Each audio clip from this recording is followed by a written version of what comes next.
Bonjour, nous sommes le lundi 6 juillet 2026 et le sujet est l'État, les prix des carburants et les gains durant cette période où les prix des carburants se sont envolés.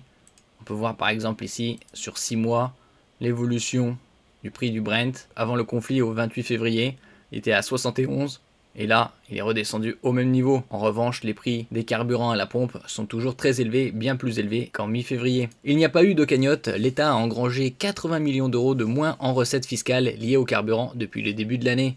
Les gens ont fait du covoiturage, ont moins roulé. À un moment, on était aux alentours de 2,40 € le litre de gazole. Heureusement qu'on n'a pas écouté ceux qui nous disaient « Utilisez cette cagnotte pour financer les aides », a tranché le ministre des Comptes publics. Plus de taxes, certes, mais une consommation en chute libre. Les recettes fiscales liées au carburant ont baissé de plus de 80 millions d'euros sur les 6 premiers mois de 2026, comparé à la même période en 2025, a indiqué lundi 6 juillet le ministre des Comptes publics, David Amiel.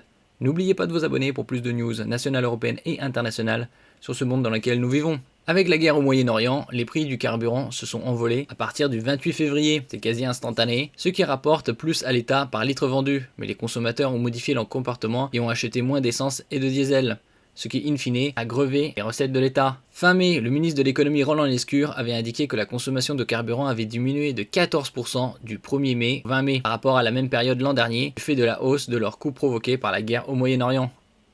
On peut voir ici par exemple, au plus haut c'était 126 $, c'était le 29 avril, puis à partir du 19 mai, ça commençait à descendre significativement pour atteindre actuellement 71,80 $ le baril. Et ça continue de descendre, probablement d'ici quelques semaines, on sera aux alentours de 67 $. Augmentation de près de 40%. Les Françaises et les Français conduisent un peu moins, ils font du covoiturage, peut-être qu'ils font un peu plus de télétravail, avait-il ajouté, juste après que son gouvernement avait annoncé de nouvelles aides ciblées, notamment pour les gros rouleurs et dans le transport routier, pour faire face à la hausse des prix des carburants.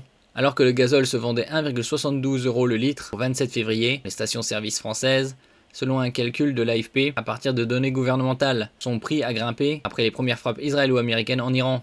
Au pire de la crise, il a atteint presque 2,40 €, bien plus qu'il y a 4 ans et demi, lors du conflit entre la Russie et l'Ukraine, qui a commencé le 24 février 2022, soit une augmentation de près de 40%. L'essence a également vu son prix monter en flèche dans des proportions moindres. Les prix à la pompe ont suivi le mouvement, tout en restant 10% plus élevés en moyenne au 27 février.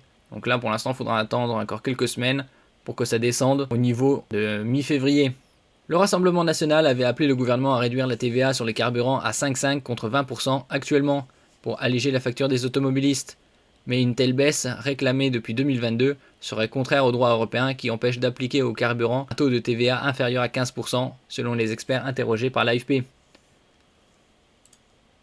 Merci pour votre écoute et à la prochaine.